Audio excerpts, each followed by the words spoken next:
In the following circuits heat is produced in the resistor, heat is produced in the resistor और combination of resistor connected to a 12 volt battery. ठीक है, चलिए तो एक second रुक जाओ बस। देखो एक क्वेश्चन में कुछ ऐसा कहा गया है कि आपका हीट प्रोड्यूस हो रही है इन रेजिस्टर में या फिर कॉम्बिनेशन ऑफ रेजिस्टर में। ठीक है, और आपको 3 सर्किट्स दे दिए गए हैं।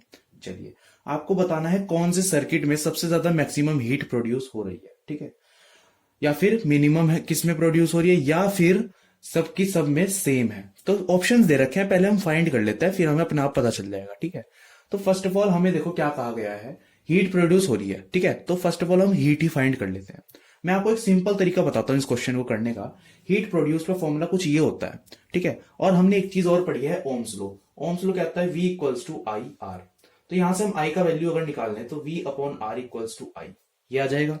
इस वैल्यू को उठाकर अगर मैं यहां पर रख दूं तो कुछ मेरा ये आ जाएगा, V square R into T. ठीक है, इस आर से ये आर कट जाएगा और आपके पास कुछ ऐसा रिलेशन जाएगा, V square T upon R. ठीक है, इक्वल्स टू हीट प्रोड्यूस। तो कुछ ये रिलेशन आपके पास आया। क्या हम यहां से हीट और रेजिस्टेंस के बीच का रिलेशन निकाल पा रहे हैं? यहां से अगर हम देखें तो हमारे पास हीट इनवर्सली प्रोपोर्शनल है रेजिस्टेंस के, कुछ ऐसा हमारे पास एक रिलेशन आ गया। तो इतने का पहले स्क्रीनशॉट लो और इस रिलेशन को ध्यान में रखना।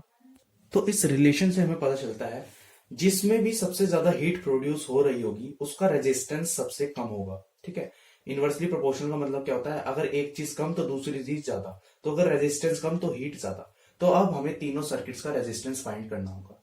देखो फर्स्ट वाले सर्किट में हमें क्लियर दिख रहा है 2 ओम इसका रेजिस्टेंस है। सेकंड वाले में रेजिस्टेंस कितना है 2, और ये कैसे कनेक्ट है, सीरीज में। तो सीरीज वाले का इक्विवेलेंट रेजिस्टेंस कैसे निकालते हैं, R1 प्लस R2 करके। R1 कितना है 2 और R2 कितना है, ये भी 2 ही है, तो कितना आ गया 4 ओम।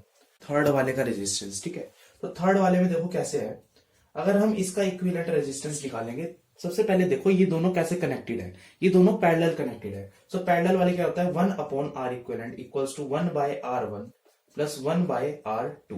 ठीक है, ये कुछ होता है। सो R1 का वैल्यू क्या है, 1 अपॉन R1 का वैल्यू है 2 ओम प्लस R2 का वैल्यू क्या है 2 ओम। सो हाफ प्लस हाफ कितना हो गया 1 ओम। अब देखो किसका सबसे कम रेजिस्टेंस है, सबसे कम रेजिस्टेंस किसका है, इसका है। ठीक है, थर्ड वाले सर्किट का सबसे कम रेजिस्टेंस है भाई। इसका कितना है 1 ओम, इसका कितना आया 4 ओम, और इसका कितना आया, इसका तो है ही 2 ओम। ठीक है, सो ये आपके रेजिस्टेंस आए। सबसे कम इसका है तो इसकी हीट सबसे ज्यादा होगी। रेजिस्टेंस सबसे कम, हीट सबसे ज्यादा, रेजिस्टेंस सबसे कम, हीट सबसे ज्यादा, और जिसका रेजिस्टेंस सबसे ज्यादा उसकी हीट सबसे कम। ठीक है, और इस हिसाब से अगर आप ऑप्शन को देखो तो ऑप्शन डी आपका क्या है, करेक्ट। ये था आपका क्वेश्चन।